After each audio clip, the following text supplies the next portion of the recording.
Iran বুঝে ফেলতেছে যে রাশিয়ার সহযোগিতার দরকার আছে, কারণ রাশিয়া হচ্ছে এখনকার আমেরিকাদের বিরুদ্ধে একটা সুপার পাওয়ার। এখন আমাদের 50টা পারমাণবিক অস্ত্র থাকার কথা ছিল, অ্যাটলিস্ট না থাকুক 5টা তো থাকার কথা ছিল। ওরা যদি আমাকে তাক করে রাখে আমিও তাক করে রাখতাম, বেটা তুই মারলে আমি মেরে দেবো। যা নবী সাল্লাল্লাহু আলাইহি ওয়াসাল্লাম বলেই গিয়েছিলেন, শেষ জামানায় কাফের মুশরিকরা তোমাদেরকে এমন ভাবে আঁকড়ে ধরবে, ঘিরে ধরবে, যেন দস্তরখানায় সবাই খাবার খেতে বসেছে। সাহাবীরা ওই যুগে বলছিলেন, ইয়া রাসূলুল্লাহ সাল্লাল্লাহু আলাইহি ওয়াসাল্লাম, আমরা কি ওই সময় সংখ্যায় কম হব? অবাক হয়েছিলেন তারা, কারণ ওই সময় তো ইসলামের বিজয়ের যুগ। আমাদের এইরকম অবস্থা হবে যেখানে আমরা 313 মিলে 1000 বদরে ঠেকাই দেই, 700 মিলে উহুদের 3000 ঠেকাই দেই, মোতাব যুদ্ধে আমরা কত 3000 নিয়ে 2 লাখকে ঠেকাই দেই, ওই মুসলমানদের এই অবস্থা হবে? সাহাবীরা বলছিলেন অবাক হয়ে। তখন নবীজি বলছেন, হ্যাঁ তোমাদের অবস্থা এরকম হবে, তোমরা সংখ্যায় হবা সমুদ্রের ফেনার মতো, কিন্তু 2টা জিনিস তোমাদেরকে পেয়ে বসবে, এই 2টার কারণে এই পরিণতি তোমাদের হবে। এটা আবরাহার যুগ না যে হস্তি বাহিনীকে ধ্বংস করার জন্য তৈরন আবাবিল আসবে, এটা সেই যুগ নয়। এখন আবাবিল আপনাকেই হতে হবে, আমাকেই হতে হবে। কথা কি বুঝতে পারছেন? এটা নিজেদের তাকদীর, নিজেদের ভাগ্য, নিজেদের মানে ভবিষ্যৎ আল্লাহর উপর তাওয়াক্কুল করে তার হুকুম মেনে আমাদেরকে করতে হবে ইনশাআল্লাহ। পৃথিবীর সমস্ত জুলুম উঠে যাবে ইনশাআল্লাহ। কোনো মাজলুমের অধিকার আর খর্বিত হবে না, প্রত্যেক মাজলুম তার অধিকার ফিরে পাবে ইনশাআল্লাহ। একটা বাচ্চার রক্তের প্রতিশোধ আমরা নিব ইনশাআল্লাহ। একটা বোনের ইজ্জতের বদলা আমরা নিব ইনশাআল্লাহ। একটা ভাই যাদেরকে অন্যায়ভাবে হত্যা করা হয়েছে, এদের রক্তের বদলা আমরা নিব ইনশাআল্লাহ। আমরা বেঁচে না থাকলে আমার সন্তান নিবে ইনশাআল্লাহ, ও বেঁচে না থাকলে তার সন্তান নিবে ইনশাআল্লাহ। আমরা কিছু ভুলি নাই, ভুলে যাবও না ইনশাআল্লাহ। এই দুনিয়া ততদিন পর্যন্ত ফানা হবে না যতদিন এই দৃশ্য বিশ্ববাসী না দেখছে ইনশাআল্লাহ। তোমাদের যা করার আছে করো, যা ইচ্ছা করতে থাকো। এখন বিশ্বের মুসলমানদের রক্তের হোলি খেলায় মেতেছে, যেখানে মুসলমান সেখানেই নির্যাতন, চায়নায় নির্যাতন, ওইখানে ইয়াতে কি বলবো ওটা কি সিরিয়াতে নির্যাতন, তারপর ইয়েমেনে নির্যাতন, ফিলিস্তিনে নির্যাতন, ইরাকে করে গেল, তারপরে যে লেবাননে করে, জর্ডানে করতেছে, আরব কান্ট্রিগুলোর মধ্যে, আফ্রিকার কান্ট্রিগুলো, যে কোনো জায়গাতে তাকান দেখবেন খালি মুসলমানদের উপর নির্যাতন আর নির্যাতন। এর জন্য শুধু ওরা দায়ী নয়, এর জন্য আমরাও দায়ী। কেন নির্যাতন আসবে না, কেন আল্লাহর গজব আসবে না? কারণ নবী সাল্লাল্লাহু আলাইহি ওয়াসাল্লাম বলেই গিয়েছিলেন, শেষ জামানায় কাফের মুশরিকরা তোমাদেরকে এমন ভাবে আঁকড়ে ধরবে, ঘিরে ধরবে, যেন দস্তরখানায় সবাই খাবার খেতে বসেছে। মানে আমরা সবাই দস্তরখানায় খাবার খেতে বসে যেমন করে বসি একসাথে, ওইভাবে তোমাদের উপর আগ্রাসী হবে এরা। সাহাবীরা ওই যুগে বলছিলেন, ইয়া রাসূলুল্লাহ সাল্লাল্লাহু আলাইহি ওয়াসাল্লাম, আমরা কি ওই সময় সংখ্যায় কম হব?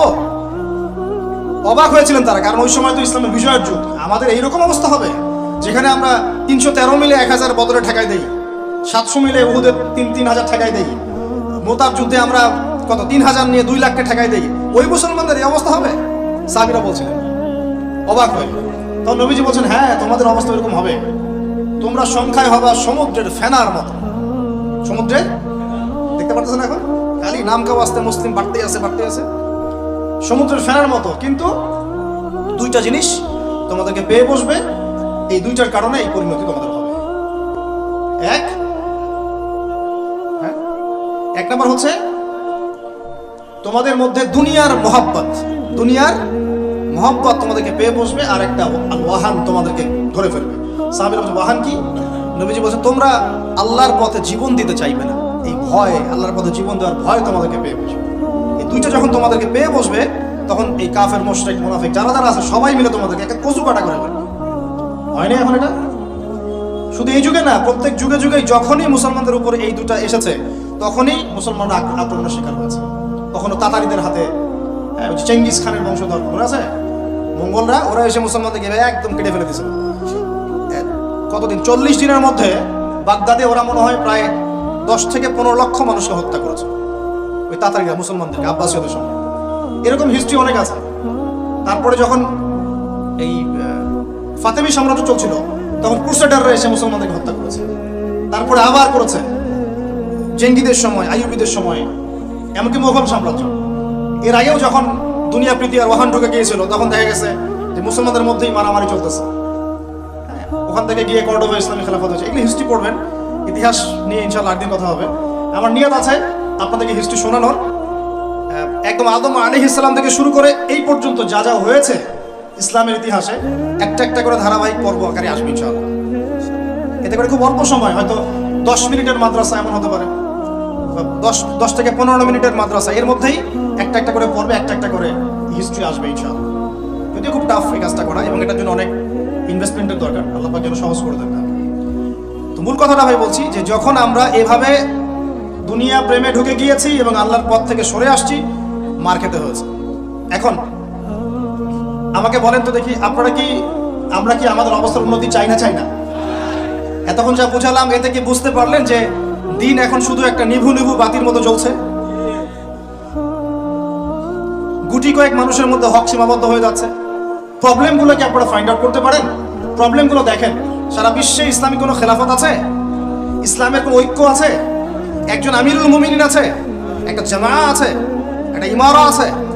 আমাদের কি অর্থনৈতিক শক্তি আছে? ভিত্তিটা নাই। পুরো বিশ্বের রাজনৈতিক ক্ষমতাকে আমরা নিয়ন্ত্রণ করি না। পুরো বিশ্বের মিডিয়াগুলো কি আমাদের? এমনকি যেগুলোতে রেকর্ড করছেন, যে ফোন আপনার হাতে, সেটাও তাদের। এটাও কাদের? তাদের। পুরো বিশ্বের যে ফিলোসফিক্যাল থটসগুলো আছে, দর্শন, এই দর্শনগুলো আমাদের চলছে না ওদের চলছে? সব পশ্চিমা দর্শন চলছে না? এই যে নাস্তিকতা, কাদের দর্শন? আমাদের। এই যে সেকুলার কনসেপ্ট, কাদের দর্শন? আমাদের দর্শন। এই যে সো কল্ড ডেমোক্রেসি, কাদের দর্শন? আমাদের। এই যে ন্যাশনালিজমে আমরা ভুগছি, সবাই জাতি চিন্তা করি, মানে ওই ইয়েমেনে একটা মুসলমান মরলে আমার লাগে না। কেন লাগে না? ও তো ইয়েমেনি, আমি তো বাংলাদেশি। এই যে গোত্র বিভাজনটা আমরা করেছি ন্যাশনালিজমের মাধ্যমে, এতে করে ইউনিটিটা নষ্ট হয়ে গেছে। গোত্রে মানুষ থাকতে পারে, কিন্তু সবার মধ্যে একটা হৃদ্যতার বন্ড থাকতে হবে। এইটা ইসলাম দিয়েছিল। আনসার, মুহাজির, দুইটা আলাদা শব্দ না? দুইটা আলাদা বৈশিষ্ট্য, কিন্তু তারা কি আলাদা ছিলেন? একদম নিজের মায়ের পেটের ভাইয়ের চেয়ে বেশি, তাই না? এটা ইসলাম। আর আমরা যদি বলি আনসার এক গ্রুপ, মুহাজির আরেক গ্রুপ, আনসারকে মারলে আমার কি, আমি তো মুহাজির, মুহাজিরকে মারলে আমার কি, আমি তো আনসার, এই কনসেপ্টটা হচ্ছে একটা ন্যাশনালিজম কনসেপ্ট চলছে। ও দিয়ে দিল ফরাসি বিপ্লবের পর থেকে, 1789 সালের পর থেকে এগুলো আসছে ওয়ার্ল্ডে। 1789 থেকে শুরু করে 1914 পর্যন্ত এই সময়টাতে তারা বিশ্বটা দখল করেছে। কত সময়? 1789 থেকে 1914, এই যে সময়টুকু, এর মধ্যেই পশ্চিমারা বিশ্বটাকে দখল করেছে। আবার নতুন করে কোন জায়গা দখল করেছে? প্রথমে পলিটিক্স, প্রথম জায়গাটা কি? পলিটিক্স। তারপরে সামরিক শক্তি, ওদের মানে এক্সট্রাঅর্ডিনারি সামরিক শক্তি তারা বিশ্বকে দেখিয়েছে। আপনি যত কথা বলেন, একদম পারমাণবিক বোম রেখে দিব তাক করে, আর বেটা তুই কথা বলতে পারবি না, এরকম একটা অবস্থা। বিশেষ করেন ব্যাপারটা এরকম, পুরো জাতি নিয়ে আপনি একটা ঐক্যবদ্ধ শক্তি করতে চান, একটা মিসাইল, পারমাণবিক মিসাইল এরকম রেখে দিবে, এই বাড়াবাড়ি করো না বেশি, একদম দিব লঞ্চ করে, বাস আপনি চুপ, একদম চুপ। কারণ ওইটা প্রতিহত করার তো আমার কাছে ওই নাই, ক্ষেপণাস্ত্র প্রতিরক্ষা সিস্টেম তো নাই। এখন আমি যদি বলি, আমার কথা কি মন খারাপ করবেন? আমি যদি বলি যে বিগত 50 বছরে আমাদের দেশ স্বাধীন হয়েছে কবে বলেন? 71, এখন কত? 23, কত বছর বলেন? আমরা কি একটাও ক্ষেপণাস্ত্র তৈরি করতে পারলাম না? এই বিশ্বে এই ধরনের প্রযুক্তি ছাড়া কেউ টিকে থাকতে পারে? এটা কি ঢাল তলোয়ারের যুগ, যে ওরা এগুলো বানাবে আর আমরা ঢাল তলোয়ার নিয়ে বসে থাকবো? কি করলাম আমরা বলেন? আপনারা তো রাগ করেন কথা বললে, রাগ না করে একটু ভালো করে মন দিয়ে শুনেন না, মন দিয়ে চিন্তা করেন না। কি করলাম আমরা এতদিনে? আমাদের 50টা ক্ষেপণাস্ত্র থাকার কথা ছিল, আমাদের 50টা পারমাণবিক অস্ত্র থাকার কথা ছিল। কিসের ভিত্তিতে আমরা লড়াই করব? কিসের ভিত্তিতে আমরা লড়াই করব? মিয়ানমার যদি আমাদেরকে কালকে চাপ দেওয়া শুরু করে, আমরা কিসের ভিত্তিতে লড়াই করব? কি নিয়ে লড়াই করব? এমনকি পুরো মুসলিম বিশ্বের বড় বড় পরাশক্তিগুলোর সাথে আমাদের সম্পর্ক কতটুকু ভালো?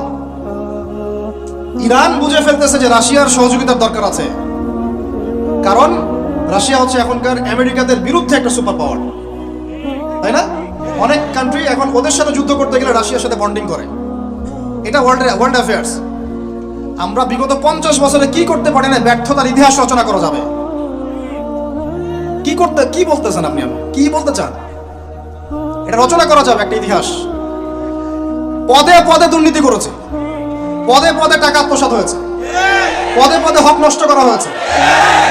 এগুলো সব আমাদের সম্পদ ছিল, জনগণের ছিল।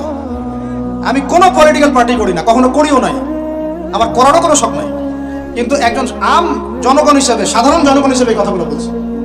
প্রত্যেক পদে পদে দুর্নীতি, টাকা আত্মসাৎ, সিস্টেম লস। কেন? একটা ছেলে যোগ্যতা আছে, চাকরি পাবে না কেন? ওই ছেলের যোগ্যতা আছে, কেন চাকরি পাবে না? আপনি আল্লাহর কাছে কি জবাব দিবেন? আপনারা বলেন, আপনারা আল্লাহর কাছে কি জবাব দিবেন? ওর যোগ্যতা আছে, কেন সে পেল না? কেন একটা গভর্নমেন্ট প্রতিষ্ঠানের মধ্যে পদে পদে আমাকে ফাইল ট্রান্সফার করতে হবে, সবাইকে টাকা খাওয়াতে হবে কেন? আমার তো যোগ্যতা আছে, আমি তো হকের উপর আছি। বিসিএস তো কোচিং আমিও করেছি, আমি তো ক্যাডার হতে পারতাম, আমি কেন হতে পারলাম না? কেন চান্স দিলেন না? কেন বড় বড় পরীক্ষার প্রশ্ন ফাঁস হয়ে যাবে? কেন একজন ডক্টর যাকে আমরা আমাদের ট্যাক্সের টাকা দিয়ে আমাদের ভাইরা বেতন দিচ্ছে, ও কেন দেরি করে হসপিটালে আসবে? কেন আসবে? কে ব্যবস্থা নিবে এগুলোর এগেইনস্টে? আমরা ব্যবস্থা নিতে পারবো? আপনাকেই তো নিতে হবে। ওমর ইবনে খাত্তাবের মতো শাসক কে হবে? আপনাকে হতে হবে, আমরা তো হব না। আর আমাদের সেই যোগ্যতাও নাই, ইচ্ছাও নাই। আমরা দায়িত্ব নিতে চাই না, দায়িত্ব ছেড়ে দিতে চাই। ইসলাম কি বলে? দায়িত্ব নিতে বলে না ইসলাম বলে যে যোগ্যকে দায়িত্ব দিয়ে দাও। কোন সাহাবী দায়িত্ব নিজেকে চেয়ে নেন নাই কখনো, বলেছেন আমাকে দাও, দরকার নেই, তাকে দিয়ে দাও। আবু বকর সিদ্দিকের পর ওমর ইবনে খাত্তাব পর্যন্ত বলছিলেন আমাকে দিয়েন না, প্রয়োজন আলীকে দেন, উসমানকে দেন। উমরের মতো মানুষ এই কথা বলছেন। আর আমরা এখন কি করি ভাই? আমার চরিত্র সবচেয়ে ভালো, আমারে দেন, আমারে। খালি কিয়ামতটা হয়ে যাক, আল্লাহ পাক দাঁড় করাবেন সবগুলোকে সিরিয়ালে, দেখা যাবে কে কি জবাব দিতে পারে, দায়িত্ব কতটুকু বুঝাই দিতে পারে, এটা দেখা যাবে। কেন এটা হবে? আমার কথা রাগ করেন না প্লিজ। এখন আমাদের 50টা পারমাণবিক অস্ত্র থাকার কথা ছিল, অ্যাটলিস্ট না থাকুক 5টা তো থাকার কথা ছিল। ওরা যদি আমাকে তাক করে রাখে, আমিও তাক করে রাখতাম। বেটা তুই মারলে আমি মেরে দেবো, যা। উত্তর কোরিয়ার মতো একটা কান্ট্রি, আমার সাবজেক্টে এইগুলা, আমরা ইউনিভার্সিটিতে এগুলোই পড়েছি। ও একটা কান্ট্রি, কতটুকু কান্ট্রি জানেন? উত্তর কোরিয়া দক্ষিণ কোরিয়া একসময় মারামারি করতো, এই মারামারি লাগিয়ে দিয়েছিল পশ্চিমরা। পরে উত্তর কোরিয়ার প্রেসিডেন্ট ওই বলা থেকে বের হয়ে যায়, বলা থেকে বের হয়ে চায়নার সাথে বন্ডিং শুরু করে, রাশিয়ার সাথে বন্ডিং শুরু করে ওদের সাপোর্টে সে আস্তে আস্তে নিউক্লিয়ার ডিভাইসগুলো তৈরি করা শুরু করেছে। করার পরে এখন এই মাত্র বেশি না, 20 থেকে 25 বছরে ওরা এমন একটা জায়গায় চলে গেছে, খাইতে পারুক না পারুক পারমাণবিক বোমা একদম তাক করে রেখে দিয়েছে। পশ্চিমারা ওখানে নাক গলাতে পারে না, ও নাক গলাতে পারে আমার কাছে এসে, আমাকে বলে স্যাংশন দিবে, আমাকে বলে তোমাকে ভিসা নীতি বাতিল করে দিব, আমাকে বলতে পারে, ওকে বলতে পারবে না তো, কারণ ওর কাছে ওইরকম অস্ত্র আছে, দিবে একটা মায়েরা, যা বেটা। ওর পার্ল হারবার আছে সামনে জাপানের ওখানে। কারণ এটা এমন একটা বিষয় যে একটা যদি সে মারে আর এও তো একটা মারতে পারবে, একটা বোমা পড়লে পুরো জাতি একদম মুহূর্তের মধ্যে ছাই হয়ে যাবে। এই জন্য এটা যুদ্ধ এত সহজে কেউ যেতে যাবে না। এটা হচ্ছে একটা মনস্তাত্ত্বিক শক্তি যে আমার কাছে আছে, তুই মারলে কিন্তু আমি মারতে পারি। এই মনস্তাত্ত্বিক শক্তিটাই দরকার ছিল, এখন নাই। আর ভাই এগুলো আমাদেরও তো অনেক দোষ, সব কিছু তো আমরা মানুষের উপর চাপাই দিয়ে বসে থাকি। আমরা যখন অ্যানালাইসিস করতে বসি সবাই মনে হয় যে বিজ্ঞ পণ্ডিত, কিন্তু আপনি তো দায়িত্ব নিয়ে সামনে আসছেন না, আপনি তো পড়াশোনা করে উপরে আসছেন না, আপনি তো জ্ঞান অর্জন করে মানুষকে বোঝানোর চেষ্টা করছেন না। আমরা তো আমাদের দায়িত্ব পালন করছি না, করছি কি? আল্লাহ পাক আমাদের সবাইকে বিচক্ষণ হওয়ার তৌফিক দান করেন। কয়টা সায়েন্টিস্ট তৈরি হয়েছে আমাদের? বলেন, কয়টা সায়েন্টিস্ট তৈরি হয়েছে আমাদের জাতির মধ্যে? নাস্তিক তো ভুরি ভুরি তৈরি হচ্ছে। কয়টা সায়েন্টিস্ট তৈরি হয়েছে আমাদের ইউনিভার্সিটিগুলোর মধ্যে? কয়জন অর্থনীতিবিদ তৈরি হয়েছে ইউনিভার্সিটিগুলোর মধ্যে? আমিও তো পড়েছি ইউনিভার্সিটি। ছেলে মেয়ে একসাথে বসে গান গল্প করে, চীনা বাদাম খায়। কোনো সময় স্যার আর ছাত্রীর প্রেম হয়ে যায়। আমি বলছি না কিছুই হয় না, পড়াশোনা তো হয়, সিস্টেম তো অনেক সুন্দর, টাকা পয়সাও সরকারি অনেক খাচ্ছেন আপনারা। কিন্তু এখন কথা হচ্ছে গভর্নমেন্টের যে এত টাকা পয়সা খাচ্ছেন, রেজাল্টটা কি দিচ্ছেন? কি জাতীয় উপহার দিচ্ছেন আপনারা? কোন প্রজন্ম উপহার দিচ্ছেন? এগুলো কি গভর্নমেন্ট টাকা? আপনারা কি মনে করেন এই ট্যাক্সের টাকাকে কি মনে করেন? এগুলো মানুষের আমানত, রক্ত ঘাম করা পয়সা। আপনাকে বেতন দেওয়া হচ্ছে, আপনাকে ফ্ল্যাট দেওয়া হচ্ছে, আপনাকে গাড়ি দেওয়া হচ্ছে, ওগুলোর দিকে তো চোখ দেন না। আমরা একটু এক্স করোলা গাড়িতে চললেই একদম নজরদারির মধ্যে চলে আসি। গাড়ি কোথেকে আসলো? আমার গাড়ির দাম তো 6 লাখ টাকা না 7 লাখ টাকা, আপনার গাড়ির দাম তো 50 লাখ টাকা। আর এইগুলো আমাদেরকে মানুষ ভালোবেসে হাতিয়ে দিয়েছে। আপনাকে ভালোবেসে না দিলে আমি কি করতে পারি? আমার কিছু করার আছে? মূল জায়গাগুলো তো আমরা দেখি না। সব সমস্যা ইসলামকে নিয়ে চুলকানি নাকি? খালি ইসলামকে নিয়ে চুলকানি হয়? মূল জায়গায় আসেন। আমি বলেছি, চ্যালেঞ্জ করেছি, একটা মাঠের মধ্যে আপনি সমস্ত সেকুলার মহলের টিচারদেরকে একত্রিত করেন, আপনি উদ্যোগ নিয়ে করেন দেখি, করে সবার কোরআন তেলাওয়াত টেস্ট করেন। আমি চ্যালেঞ্জ করতেছি 10% কোরআন তেলাওয়াত ঠিক থাকবে না। তাদের তাদের হাতে আপনি একটা জাতি করতেছেন, তাহলে শিক্ষা তো এই অবস্থা হবেই। ব্যাংলা তো আপনাকে শিখাবে, আর কি শিখাবে? ইসলাম এবং জেনারেল শিক্ষা, ইসলামী শিক্ষা, এইটাকে সমন্বয় করাটা এখন সময়ের দাবি হয়ে গেছে। এই দুটাকে সমন্বয় না করতে পারলে আল্লাহর কসম এই জাতিকে বাঁচাতে পারবেন না আপনি। এখন টিকটক দেখতেছেন, সামনে কোন টক আসবে আল্লাহ ভালো জানে, আল্লাহ ভালো জানে। এখানে আপনার ঘরেও তো দেখবেন যে একটা অপদার্থ পয়দা হয়ে গেল।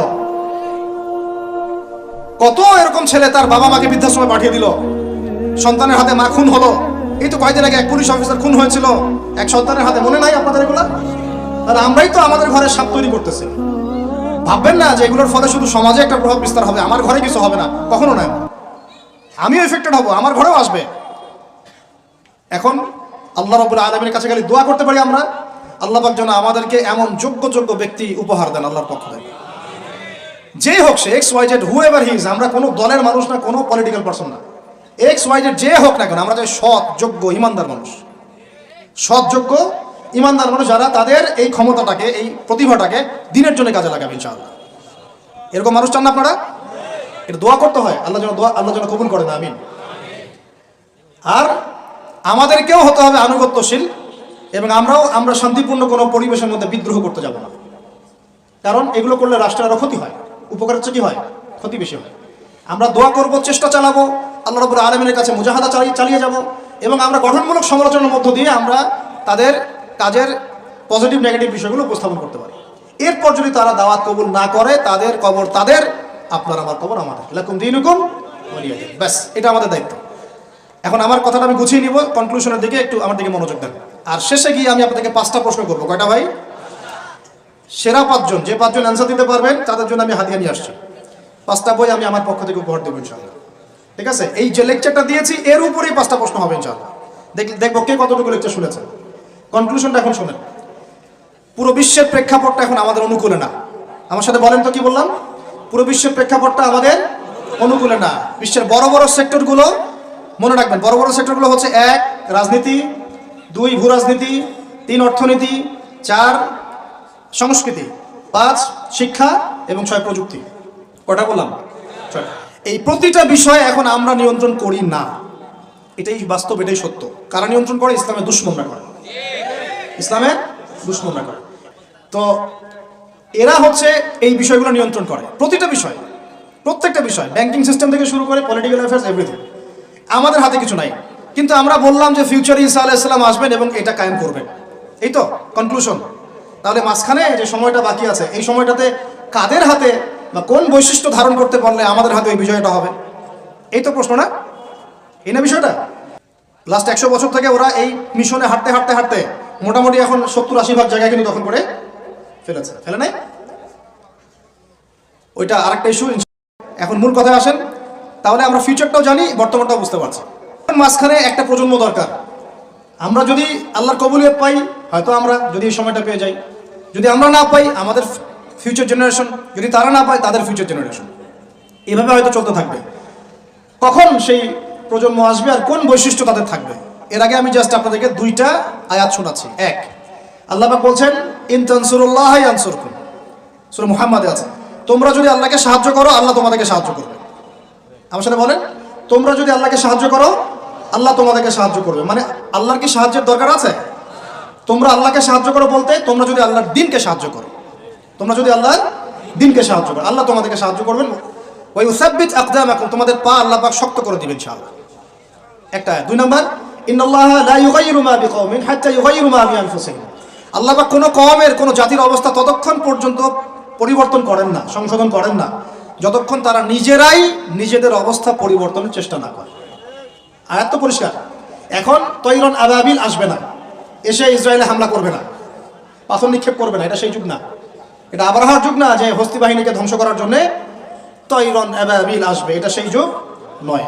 এখন আবাবিল আপনাকেই হতে হবে, আমাকেই হতে হবে। কথা কি বুঝতে পারছেন? এটা নিজেদের তাকদীর, নিজেদের ভাগ্য, নিজেদের মানে ভবিষ্যৎ আল্লাহর উপর তাওয়াক্কুল করে তার হুকুম মেনে আমাদেরকে করতে হবে ইনশাআল্লাহ।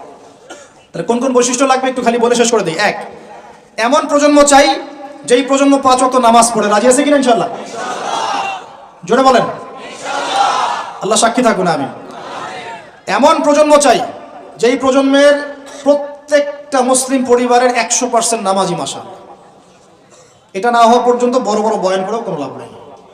এক, ঠিক আছে ভাই, রাজি আছি তো ইনশাআল্লাহ? আজকের পর থেকে নামাজ ছাড়বো? আল্লাহ পাক আমাদেরকে নামাজ শক্ত করে ধরার তৌফিক দান করুন। আর নামাজটা ভালো করে শিখে নেবেন, ধীর স্থিরভাবে পড়বেন, তাড়াহুড়া করবেন না, ঠিক আছে? 3G 4G না, শান্তভাবে পড়বেন।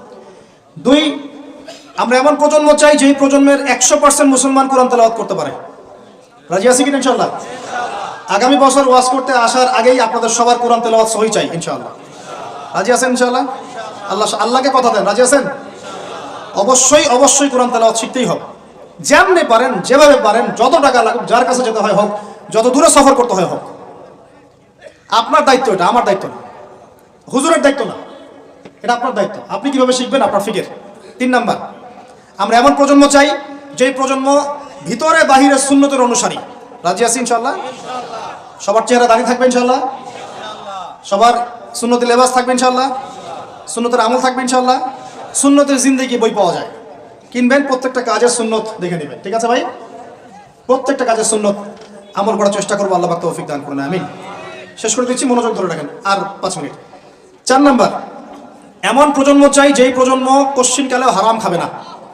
রাজি আছি ইনশাআল্লাহ? হারাম খাবো? সুদ খাবো? ঘুষ খাবো? দুর্নীতি করব? মানুষের সম্পদ আত্মসাৎ করব? অন্যায়ভাবে আমরা মানুষকে ঠকাবো? আল্লাহ পাক আমাদেরকে বোঝার তৌফিক দান করুন, আমিন। 5, এমন পরিবার চাই যেই পরিবার হবে পুরোপুরি ইসলামিক পরিবার। রাজি আছেন ইনশাআল্লাহ? আল্লাহ কবুল করুন, আমিন। এই জায়গাতে গিয়ে আপনাদেরকে একটা নসিহত করি, যুবকদেরকে, বেশিরভাগই তো অবিবাহিত নাকি? কি দুঃখ, কি কষ্ট। একটা কাজ করবেন, আগে একটা ছোটখাটো হালাল রিজিকের ব্যবস্থা করবেন, তারপরে বিয়ে শাদী। হালাল রিজিকের ব্যবস্থা না কইরা বিয়ে শাদী করতে যায় না, নিজের মান সম্মান গায়রত বলে কিছু থাকবে না, ঠিক আছে ভাই? আরো যে বলছি, ভুলেও বেদিন কোনো মেয়েকে বিয়ে করতে যায় না। দিনদার মেয়ে খুঁজবেন, আর দিনদার মেয়ে তো বাইরে সার্টিফিকেট লেবাস দেখে বোঝা যাবে না আসলে। এটা আপনাকে খোঁজখবর নিতে হবে, দেখতে হবে তার পরিবার কেমন, ব্যাকগ্রাউন্ড কেমন, মা কেমন, ইত্যাদি ইত্যাদি, তার কোয়ালিফিকেশন কেমন, এবং পাত্রী দেখেও নেবেন। পাশাপাশি আল্লাহর কাছে দোয়া করতে হবে বেশি করে। কি করতে হবে? স্ত্রী খাদিজার মতো হতে পারে, আবার নূহ আলাইহিস সালামের স্ত্রীর মতো হতে পারে। বুঝেন পার্থক্য? বোঝেন? খাদিজা রাদিয়াল্লাহু আনহা মানে কি? এমন একজন মহিয়সী নারী যে একজন মহাপুরুষের পিছনে সাপোর্ট দিচ্ছেন।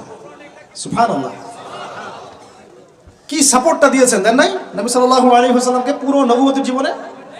এটাও হতে পারে তাকদিরে। আবার নূহ আলাইহিস সালামের স্ত্রী, মনে আছে? লূত আলাইহিস সালামের স্ত্রী, তারা দুজন নবী, তারা দুজন জান্নাতি, তাদের স্ত্রীরা হবে জাহান্নামী। বলেন নাউজুবিল্লাহ। ওই জন্য তাকদির কার হাতে?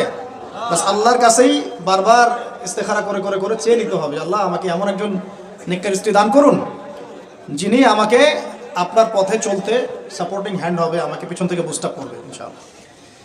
আচ্ছা, ইনশাআল্লাহ ফ্যামিলি নিয়ে বিয়ে শাদী নিয়ে আরেকদিন ওয়াজ হবে ইনশাআল্লাহ। 5, কয়টা বলছি ভাই? 5টা না 6টা? 5টা। 6 নাম্বার, যে বাচ্চা কাচ্চা আছে আমাদের, ভাই বোন, ছোট ছোট বাচ্চা কাচ্চা যেগুলো, এক একজনকে এক একজন মর্দে মুজাহিদ হিসেবে তৈরি করবে। রাজি আছেন ইনশাআল্লাহ? তাহলে ওদেরকে আমরা পড়াশোনা করাবো কি পড়াশোনা করাবো? হ্যাঁ, কি পড়াবেন?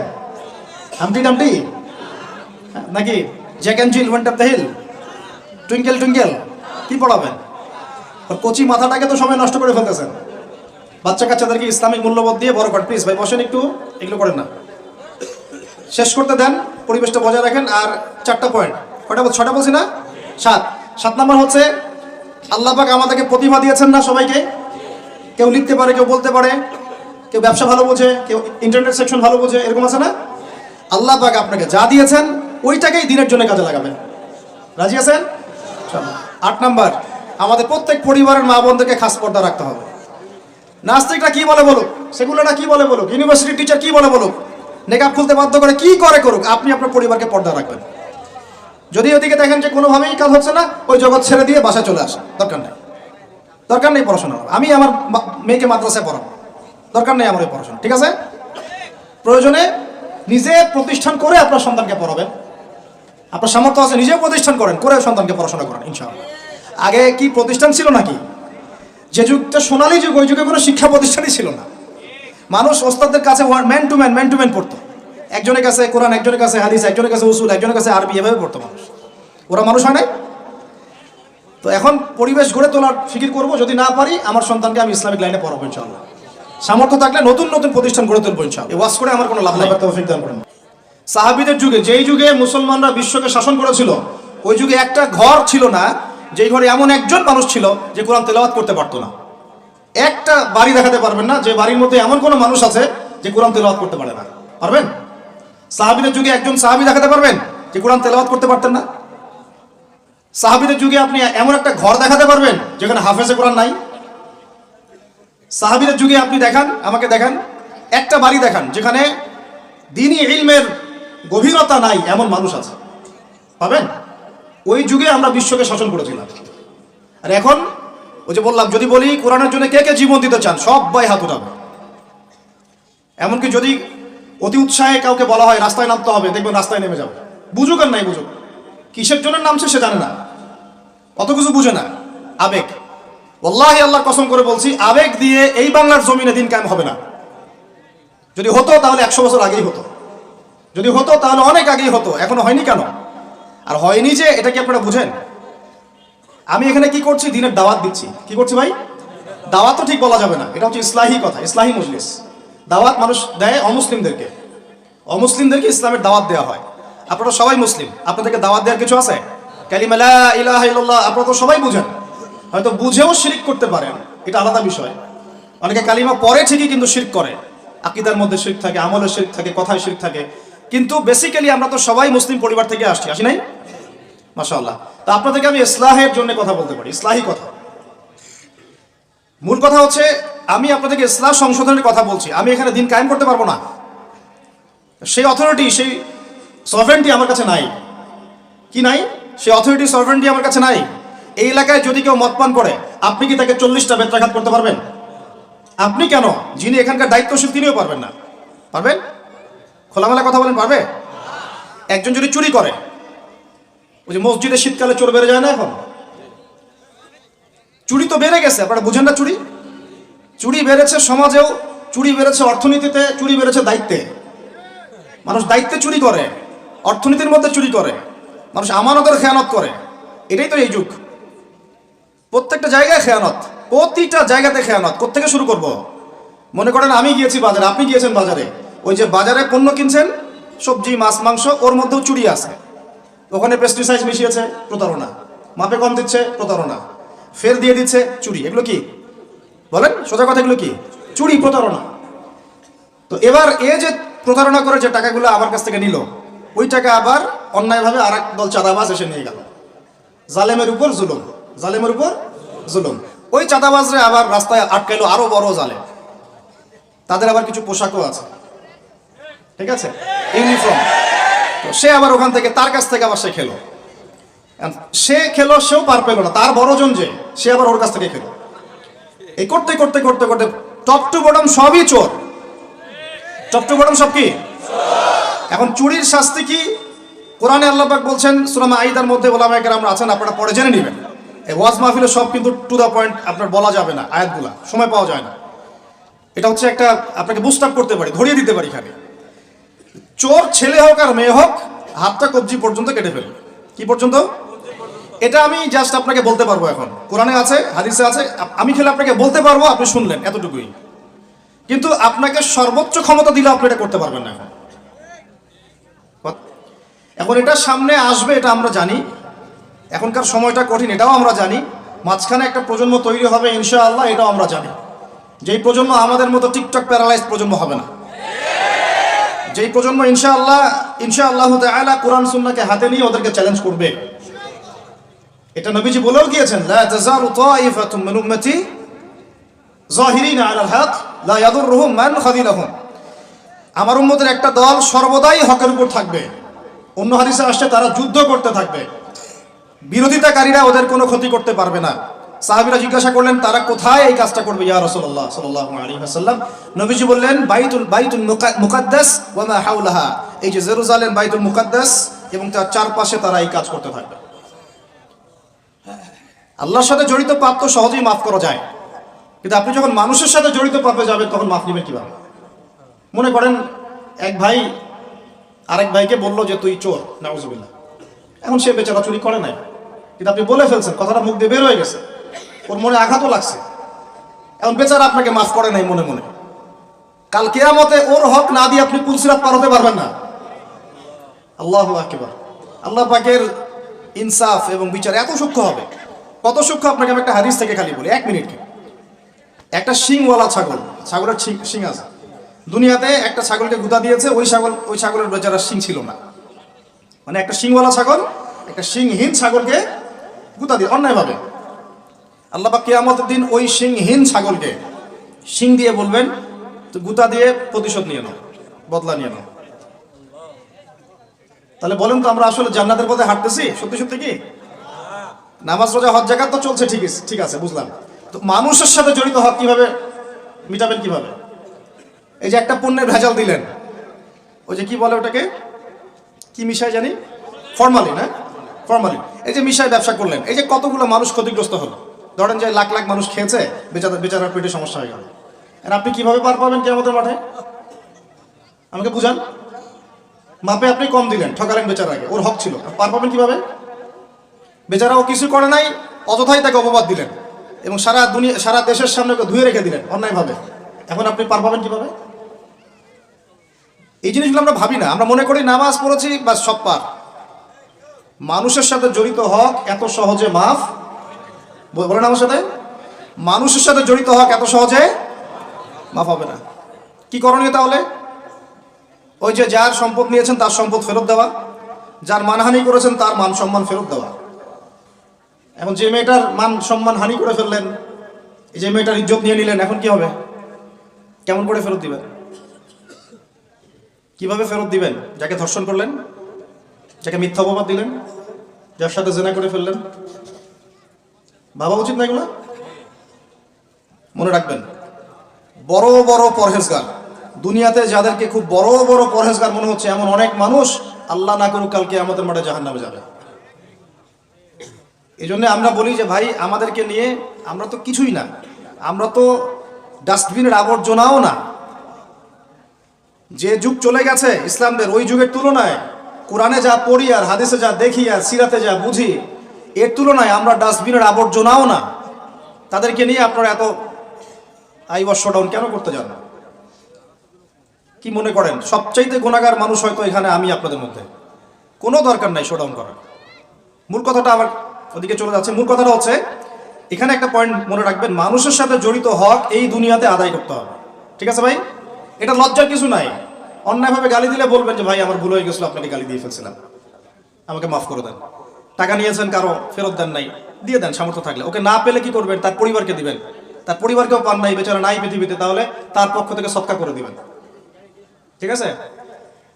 এখন তাহলে যাদের সাথে অন্যায় করে ফেলেছেন বিয়ে শাদী করে ফেলতে হবে নাকি? এছাড়া তো কোনো গতি দেখতেছি না। সম্মানের হক সম্মান দিয়ে আদায় করতে হবে নাকি? যদি সুযোগ থাকে, সুযোগ না থাকলে ওদিকে যাওয়ার দরকার নাই, না হলে শয়তান আবার ওদিকে ধোকা দিবে। শয়তান আরেকটা ধোকা দিবে নেক্সট সুরতে, ওদিকে যাওয়ার দরকার নেই। তওবা ইস্তেগফার করে ফিরে আসেন, আল্লাহ পাক তৌফিক দান করুন।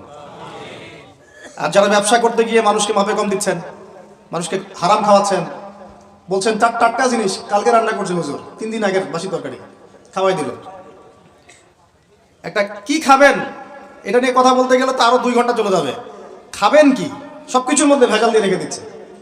একটা সবজি খাবেন তার মধ্যে ভেজাল দিচ্ছে, মাছ খাবেন তার মধ্যে ভেজাল দিচ্ছে, একটা কুরবানির গরু কিনবেন তার মধ্যে গরু মোটা তাজাকরণ করে মোটা ফুলাই দিচ্ছে। খাবেন কি? দুধ খাবেন? মুসলমানের দোকানে খাঁটি দুধ পাওয়া যায় না, হিন্দুর দোকানে যাওয়া লাগতেছে। এই হচ্ছে অবস্থা আমাদের। দিন কায়েমের কথা আমরা যে বলি না, আমাদের তো নিজের ভিতরেই দিন কায়েম হয় নাই এখন। আমাদের নিজের আত্মার ভিতরে এখনো দিন কায়েম হয় নাই। সত্যি কথা এটাই। যাদের মধ্যে হয়েছে কোটি কয়েক মানুষ, তাদের সংখ্যা নিতান্তই নগণ্য, নিতান্তই কম। আল্লাহওয়ালা মানুষ যারা বাংলার মাটিতে আনাচে কানাচে আছেন, তাদের সংখ্যা নিতান্তই কম। ম্যাক্সিমাম আমরা নিজের 3.5 হাত দেহের উপরেই দিন কায়েম করতে পারি। আল্লাহ পাক আমাদেরকে কথাগুলো বোঝার তৌফিক দান করুন। এখন যেখান থেকে আসলাম দেখেন, ওরা ঈসা আলাইহিস সালামকে হত্যা করেছে না করে নাই? করে নাই। আল্লাহ পাক উঠিয়ে নিয়েছেন। কেন? আল্লাহ পাক তাকে আবারও ফেরত পাঠাবেন শেষ জামানায়। তিনি বাইতুল মুকাদ্দাস থেকে এই বিশ্বটাকে আবার শাসন করবেন ইনশাআল্লাহ। এটা একটু বোঝেন, আপনাদেরকে একটু বুঝাই। এক সময় ছেলে মেয়েরা একসাথে রিকশায় চড়লে লজ্জাবোধ করত, এখন কেউ লজ্জাবোধ করবে না। এটা হয়েছে নিউট্রাল। তারপর একটা যুগ আসলো, প্রেমপত্র লেনদেন হতো। আমরা জানি না, আমাদের দাদা বাবারা জানে, ওই জেনারেশন জানে।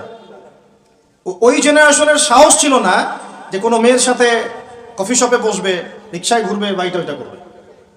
এখন তারপর একটা জেনারেশন আসলো, এটা নিউট্রাল হয়ে গেল। তারপরে আরেকটা আসলো, এরা আর ওইসবে নাই, সরাসরি কাজ করতে চায়, সরাসরি অন্যায় করতে চায়, সরাসরি জেনা। এখন সেই যুগ চললো। তারপরে আবার পরকীয়াটা আসলো, সিরিয়াল দেখায় দেখায় পরকীয়া, বাসায় স্বামী বাইরে আরেকটা ছেলে, বাসায় স্ত্রী বাইরে একটা মেয়ে, এই যুগ চললো। তারপরে শুরু হলো কি সমকামিতা, ছেলে ছেলে জেনা করা শুরু করলো, নাউজুবিল্লাহ।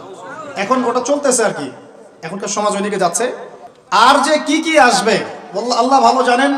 এবং আমার মনে হয়, আল্লাহ মাফ করুক আমাদেরকে, আমার মনে হয় আমরা জোর করে আল্লাহর গজব টেনে নিয়ে আসতেছি, সুদের মধ্য দিয়ে, জেনার মধ্য দিয়ে, ব্যভিচারের মধ্য দিয়ে, অন্যের হক নষ্ট করার মধ্য দিয়ে, ঠিক আছে, সমকামিতা প্রমোট করার মধ্য দিয়ে, আল্লাহ রাব্বুল আলামিনের জমিন থেকে আল্লাহর আইনগুলো সব উঠাই দিয়ে আমরা আল্লাহ পাকের গজব জোর করে টেনে আনতেছি। যদি আসে, আল্লাহ না করুক, ভালো মন্দ কেউ পার পাবো না আমার ধারণা। কারণ সেই ভালোদের উপরে গজব আরো বেশি আসবে যারা হক চিনেও মানুষকে চেনায় নাই, যাদের কাছে কোরআন সুন্নাহর জ্ঞান ছিল, হক যারা চিনতো কিন্তু মানুষকে সতর্ক করে নাই, ওদের উপরে আরো বেশি করে গজব আসবে। আল্লাহ পাক হেফাজত করুন। আমি মূল কথাটাই চলে আসি আবার ফিরে। আমি আপনাদেরকে ইসলাহের কথা বলছি, এখানে কায়েম নাই। কি নাই? যেটা বলছিলাম হাত কেটে ফেলা, আপনি সেটা করতে এখন পারবেন না।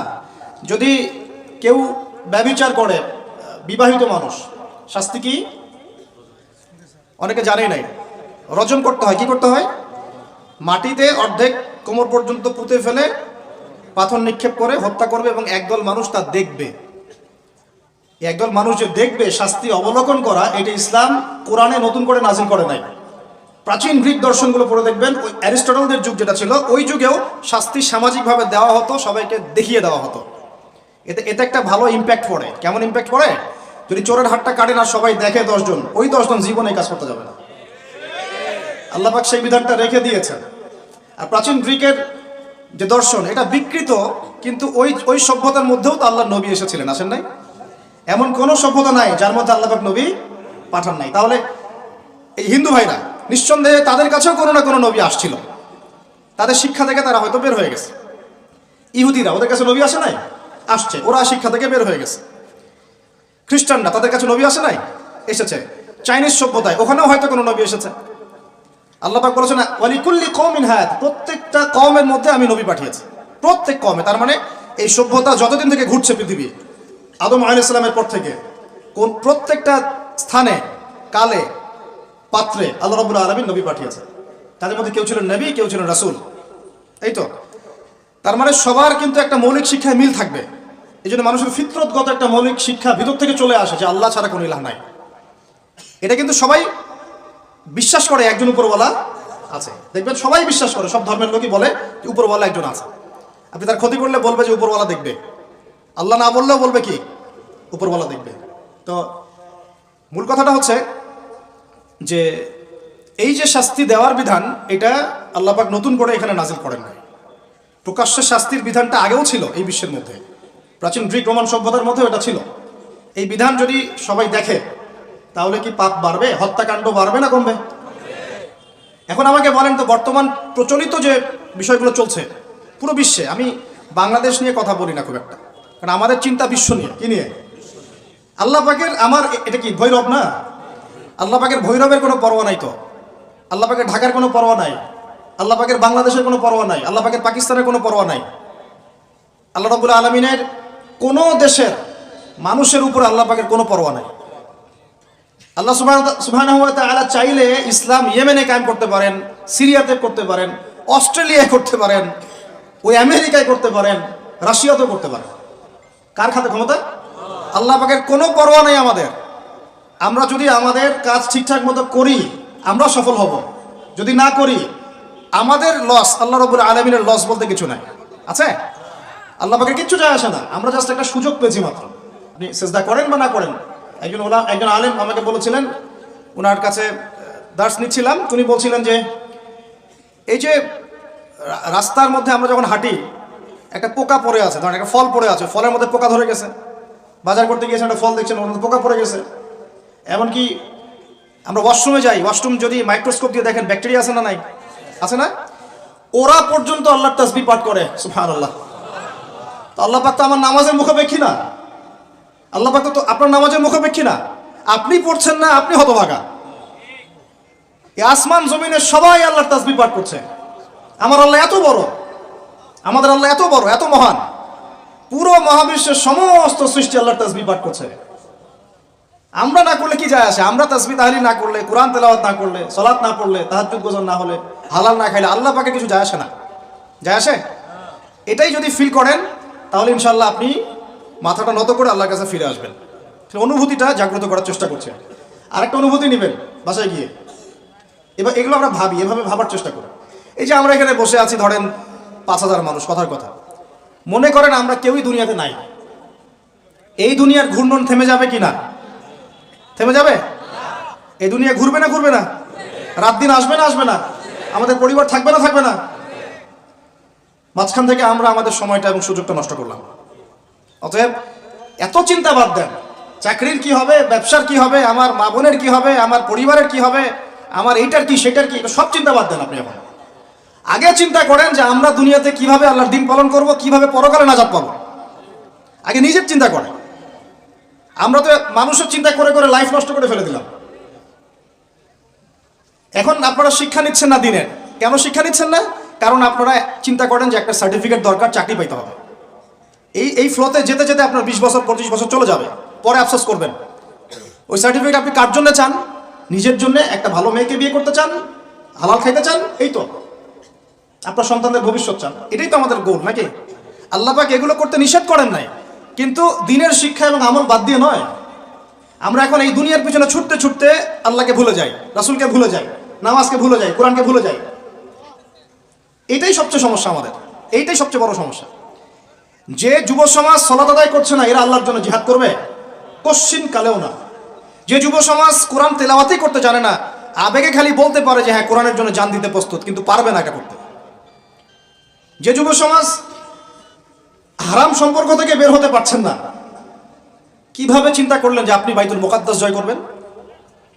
যে যুব সমাজ সুদ ছাড়তে পারতেছে না, পাবজি ফ্রি ফায়ার ছাড়তে পারতেছে না, সমকামিতার দিকে ধাবিত হচ্ছে, ট্রান্সজেন্ডারের দিকে ধাবিত হচ্ছে, ফ্রি মিক্সিং অ্যাভেলেবল, এই যুব সমাজ বাইতুল মুকাদ্দাস জয় করবে না।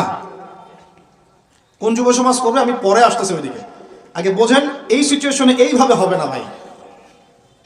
আর একটা চিন্তা আমরা বাদ দিব, কোন রকম পাস করার চিন্তাটা বাদ দিব। আমাদের সবার একটা চিন্তা হয়ে থাকে, কি চিন্তা? কোন রকম পার পাইলেই পার। চিন্তা করি যে কোন রকম যদি বাঁচতে পারি তাইলেই হবে। সাহাবায়ে কেরাম এইভাবে চিন্তা করতেন না, তাবেঈন ইসলাম এইভাবে চিন্তা করতেন না, তাবেঈন, 4 ইমাম, আমাদের খোলাফায়ে রাশিদিন, আইম্মাতুল মুজতাহিদ, তারা এইভাবে চিন্তা করতেন না। তারা চিন্তা করতেন আমি মানে নর্মাল মুসলিম হব না, আমি এক্সট্রা অর্ডিনারি মুসলিম হব। একটা নর্মাল মুসলিম। আল্লাহ পাক আমাদেরকে কিন্তু এক্সট্রা অর্ডিনারি হতে বলছেন, সূরা মুলকের মধ্যেও আছে কিন্তু, তাবারাকাল্লাযী বিয়াদিহিল মুলক ওয়া হুয়া আলা কুল্লি শাইইন কাদির আল্লাযী খালাকাল মাউতা ওয়াল হায়াতা লিয়াবলুয়াকুম আইয়ুকুম আহসানু আমালা। এই যে কথাটা বলছেন, আল্লাহ পাক জীবন মৃত্যু সৃষ্টি করেছেন, আল্লাহ পাক দেখতে চান, লিয়াবলুয়াকুম, তোমাদেরকে পরীক্ষা করতে চান, আইয়ুকুম, তোমাদের মধ্যে কে, আহসানু আমালা, আমলে আহসান কে, সবচেয়ে ভালো কে। আল্লাহ পাক দেখতে চান না যে গরু খাওয়া মুসলিমকে, কে জুমায় জুমায় নামাজ পড়তে যায়, ঠিক আছে, কে খালি ঈদের নামাজ পড়তে যায়, কে খালি নামাজ পড়ে আবার সুদও খায়, যে এবার জাকাতও দেয়, এদিকে দুর্নীতিও করে, ওমরা হজ করে আবার এদিকে মানুষের হক নষ্ট করে। এইটা আল্লাহ দেখতে চান না। আল্লাহ পাক দেখতে চান আমলের শ্রেষ্ঠকে, মানে ক্লাসে ফার্স্ট কে হয়। এই উম্মতের দায়িত্ব বাংলার জমিনে 8-10 জন 20 জন আলেম, 10 জন দায়ী, 10 জন মাদ্রাসা শিক্ষক, তাদের উপরে নয়। দিনের যদি দিনকে মহব্বত করেন, ভালোবাসেন, দিনের বিজয় চান, প্রত্যেকের দায়িত্ব আছে, প্রত্যেকের দায়িত্ব আছে। আপনারও তো দায়িত্ব আছে। আপনাকে আল্লাহ মাল সম্পদ দিয়েছেন, ওইটা দিয়ে আপনি দিনের জন্য কি করলেন আল্লাহ দেখতে চান। আল্লাহ পাক আপনাকে জ্ঞান দিলেন, প্রজ্ঞা দিলেন, আপনি ওইটা দিয়ে দিনের জন্য কি করলেন আল্লাহ পাক দেখবেন তো। আল্লাহ পাক আপনাকে লেখার ক্ষমতা দিয়েছেন, কতটুকু লিখলেন আল্লাহ পাক দেখবেন। আল্লাহ পাক বলার ক্ষমতা দিয়েছেন আপনাকে, আপনি ভালো বলতে পারেন, কতটুকু হক বললেন আল্লাহ পাক দেখবেন। আল্লাহ পাক আপনাকে সামাজিক, অর্থনৈতিক, রাজনৈতিক ক্ষমতা দিলেন, আল্লাহ দেখতে চান আপনি এটা দিয়ে দিনের জন্য কি করেন। অন্যথায় আল্লাহ পাক এটা কেড়ে নিতে সময় লাগবে না, এক মুহূর্তে আল্লাহ পাক কেড়ে নিতে পারেন। পৃথিবীতে নমরুদের নামও কেউ স্মরণ করে না, এখন ফেরাউনের নামও কেউ স্মরণ করে না। স্মরণ করলেও নেগেটিভলি স্মরণ করে, অভিশাপের সাথে স্মরণ করে, তাই না? প্রশংসার সাথে স্মরণ করে না।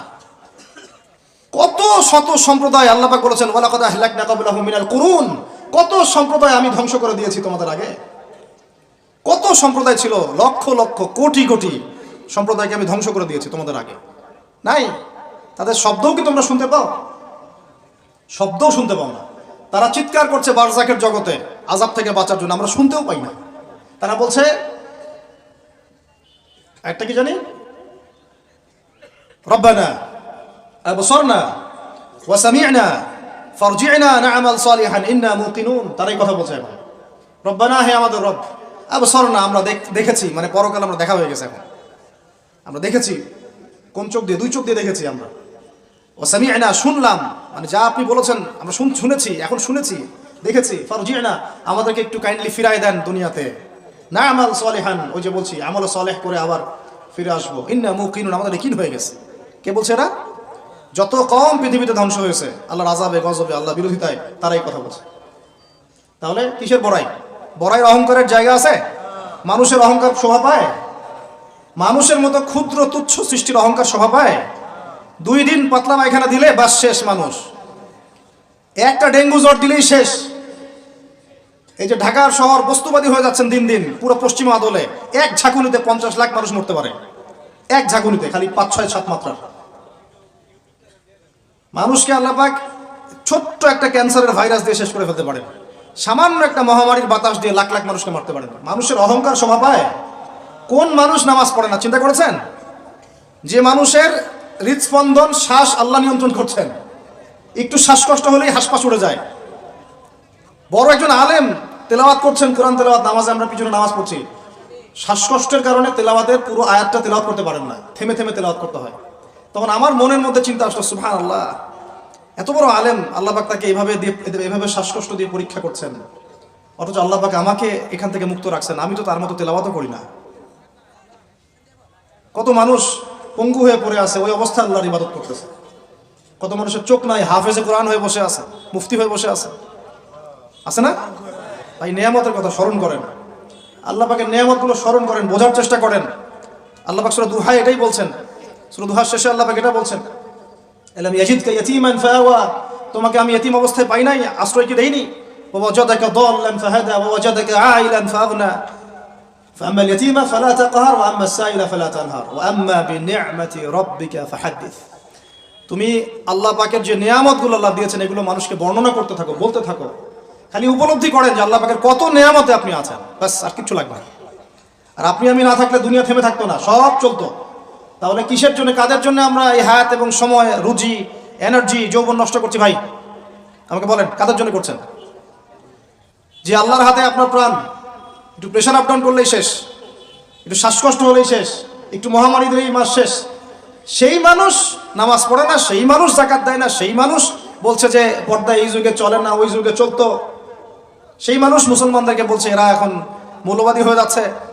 সেই মানুষের সারাদিন কাজ প্রোপাগান্ডা হচ্ছে, ইসলামের বিরুদ্ধাচরণ করা, প্রিন্ট মিডিয়া দিয়ে, ইলেকট্রনিক মিডিয়া দিয়ে, ইত্যাদি ইত্যাদি। কোন মানুষের? যেই মানুষের এতটুকু ক্ষমতা নাই যে নিজে আগামীকালের খবর নেবে, নিজে আগামীকালের খবর নেবে, এইটুকু ক্ষমতা যে মানুষের নাই, সেই মানুষ আজকে এই কাজ করে বেড়াচ্ছে।